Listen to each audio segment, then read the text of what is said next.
বরিশালের স্পেশাল জনপ্রিয় আইটেম। চলো আবারও তোমাদের সামনে নিয়ে আসলাম এই ভিডিওটা। So hello everyone, this is me Tanu, welcome back to my another new video. কেমন আছো সবাই? আশা করছি সবাই বেশ ভালো আছো। তো এতদিন তো হচ্ছে পাতায় ভাজা মাছ, তারপর হচ্ছে অন্য আইটেম দেখিয়েছিলাম, আর আজকে স্পেশালি ডিম রান্না করে হবে, তাও আবার আলু দিয়ে। তো চলো ফার্স্টে হচ্ছে সব উপকরণগুলো হচ্ছে নিয়ে নেওয়া হচ্ছিলো। এখানে মশলা থেকে শুরু করে সব কিছু ছিল।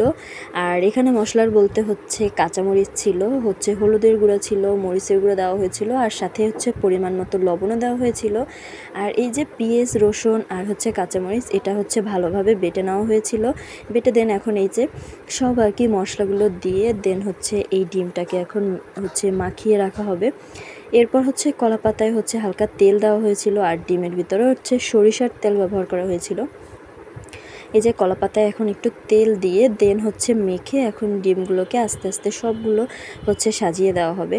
আর তারপর ডিম দেওয়া শেষ করে এখন আলুগুলোকে হচ্ছে এটার ভিতর হচ্ছে দিয়ে দেওয়া হবে। আর গাইস, সব থেকে বেশি মজার হচ্ছে এই আলুটা পাতায় ভাজার খাওয়া, মানে এই ডিমের সাথে আলুটার কম্বিনেশনটা এত বেশি মজার যা বলার মতো না। আমি তো অনেক অনেক বেশি পছন্দ করি।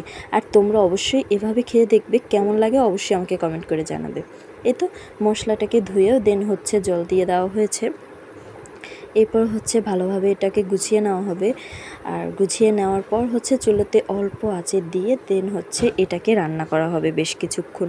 তো আমি হচ্ছে সম্পূর্ণ ভিডিওটা নিতে পারিনি, আর আগের ভিডিওতে হচ্ছে তোমরা চাইলে দেখে নিতে পারো, আমার হচ্ছে ব্লগে দেওয়া আছে পাতা কিভাবে হচ্ছে উল্টে পাল্টে দিতে হয়। এই ভিডিওতে আমি অতটা হচ্ছে ডিটেলসে দেখালাম না। এই তো এখন অল্প আছে হচ্ছে ডিমটাকে ভালোভাবে রান্না করে নিতে হবে। আর হ্যাঁ গাইস, ডিমটা কিন্তু আগেই সেদ্ধ করে নেওয়া হয়েছিল, তা তো তোমরা দেখেই হয়তো বুঝতে পেরেছো। যাই হোক, চলো এখন ফাইনাল লুকটা দেখাই। এই যে দেখো, এত বেশি ইয়াম্মি হয়েছিল যা বলার মতো না। আর আমার তো খুব পছন্দের এই আইটেমটা।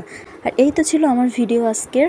তো তোমাদের ভালো লাগলে অবশ্যই রেসিপিটা শেয়ার করে লাইক কমেন্ট করে আমার পাশে থেকো। নেক্সট আমি আরও হচ্ছে এরকম ভিডিও দেওয়ার ট্রাই করব। তো থ্যাংকস ফর ওয়াচিং, টাটা।